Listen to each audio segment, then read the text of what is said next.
transition from a story like that, but we need to get you caught up on that horrific situation in Louisville, Kentucky. At least 9 people have died. Several people are missing after this UPS cargo plane crashed shortly after takeoff at Muhammad Ali Airport. Video shows flames on the plane's left wing before it actually lifted off the ground slightly and then crashed. As the NTSB investigates, they say they found the cockpit's voice recorder and flight data recorder as well.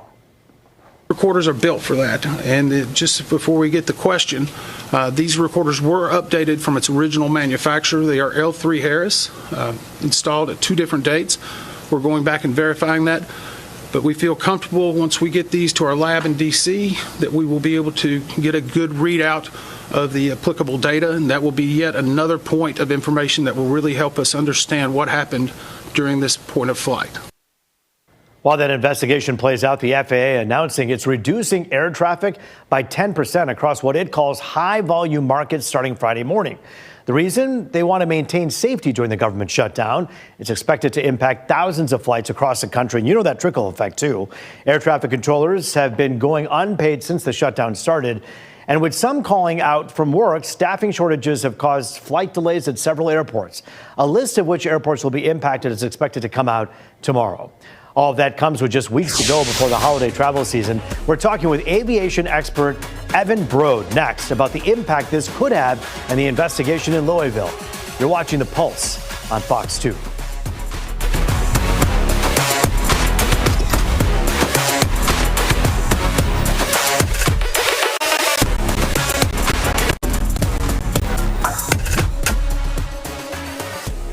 Back now on The Pulse, looking at all things people, power, and politics. Here to talk about the shutdown's impact on air travel, as well as the investigation into the UPS plane crash, Evan Brode. He's an instrument-rated commercial pilot and an advisor to Embry-Riddle Aeronautical University's flight department, and a prodigy in so many ways. He actually took his first flight flying a plane when he was 8 with accompaniment, and then at the age of 16, flew solo. And so this is a man who understands a lot about air travel and airspace and what's going on here. And Evan, it's good to see you. Thanks for joining us on The Pulse tonight.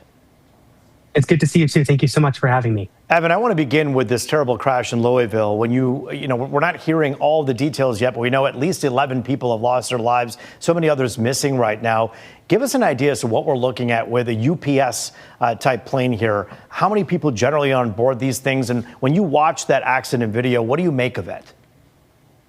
Yeah, absolutely. So let's think about this. This is a UPS aircraft. It's a large cargo airplane. Now, when you look at an aviation accident, it's important to understand the facts and not to speculate. And the reason we don't want to speculate is because it is important to understand that lives were lost here. And so because of that, it is important to leave the speculation to the National Transportation Safety Board, where they can turn that speculation into facts once they have all the information. Now, as you mentioned, yes, 11 people did die, and it could increase as of now. 1 child did die, and there were 3 crew members on board. So 3 crew members were part of that 11 that did unfortunately die that day. There were 18 fire departments, so they had the entire city's fire departments had to respond to a crash like this. And it's such a large aircraft, it was heading to Honolulu. And so it needed a full tank of fuel. It had almost a 9-hour flight ahead of it. So it had 38,000 gallons of fuel, or 220,000 pounds of fuel on board, which is just recipe for disaster if something like this were to happen. Now, on takeoff, if we look at the video, yeah, go ahead. No, I was going to say, when you look at the number of people on board, now Associated Press saying at least 12 people died on this flight. When you look at how many people are generally on these types of planes, talk about the utility, obviously a UPS plane here. Yeah, so like I said, it's a cargo aircraft, right? So in this configuration, you probably won't have more than 5 at absolute maximum on a long oceanic flight, right? But when these aircraft were made for the airlines, when airlines were operating these aircraft, there were several hundred people on board. So this is a very large aircraft. And there were 3 crew members on this day in the cockpit, in the flight deck. It was full of cargo and fuel in the back. Now, when an accident like this happens, right, we can look at the video and see that the left wing was on fire. And upon further research, we actually do know that the left engine suffered a catastrophic failure and completely detached from the aircraft and is sitting on the runway. And so then when they designed these airplanes, this aircraft itself has 3 engines. And so it is designed to be able to fly on just 2. So why couldn't 2 of the 3 engines kept the plane in the air? That's what we don't know. And that's what we do have to leave up to the National Transportation Safety Board to figure out.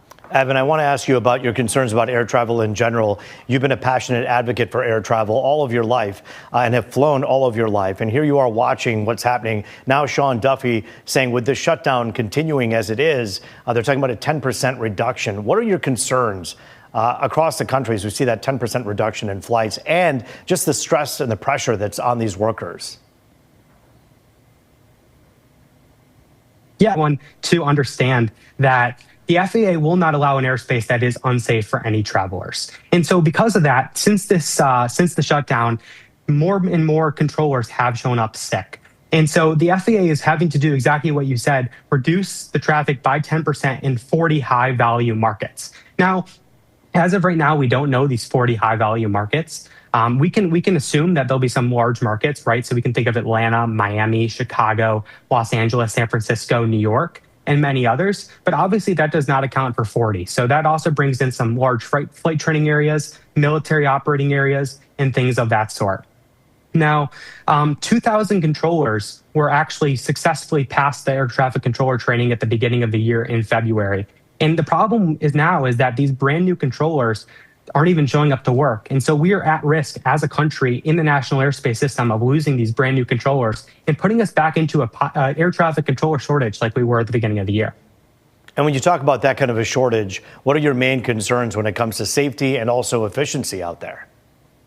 Yeah, absolutely. So safety, absolutely, it's completely safe, right? The FAA, as I said, is not going to allow an airspace that is unsafe for millions and millions of travelers across the country, right? And so now it just comes down to efficiency. So when things like today happen, they're going to reduce the airspace by 10% because they just don't have the controllers to be able to operate all these areas and all these requests and all these flight plans. Now, as of now, we don't know exactly how they're going to take these 10% and figure out which 10% is going to be canceled.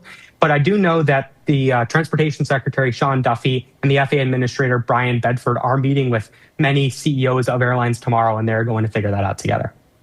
What are your main concerns moving forward as this shutdown does continue? I know we talked about efficiency, but in general, you're passionate about the aviation industry, and I think you're concerned, it seems, about the future. Absolutely. I mean, air traffic controllers are the fundamentals of keeping our airspace operating. It's what gets us on the ground. It's what gets us off the ground. And so it's extremely vital to have air traffic controllers who, one, are working, but two, are willing to work and are okay to work. And what I mean by okay to work is they are at the hands, right? Their hands are controlling millions of lives. And so because of that, it is important that we as a country make sure that these controllers are happy to get to work because many of the United States citizens are in their hands. No, that's so true. And Evan Brode, we thank you for your expertise and your time here, an aviation expert who has been passionate about this for a long time and continues to kind of expand your own career. We thank you for taking us in the air on that little tour today. Thanks for your time. Thank you so much, Root. We're taking a look at reaction.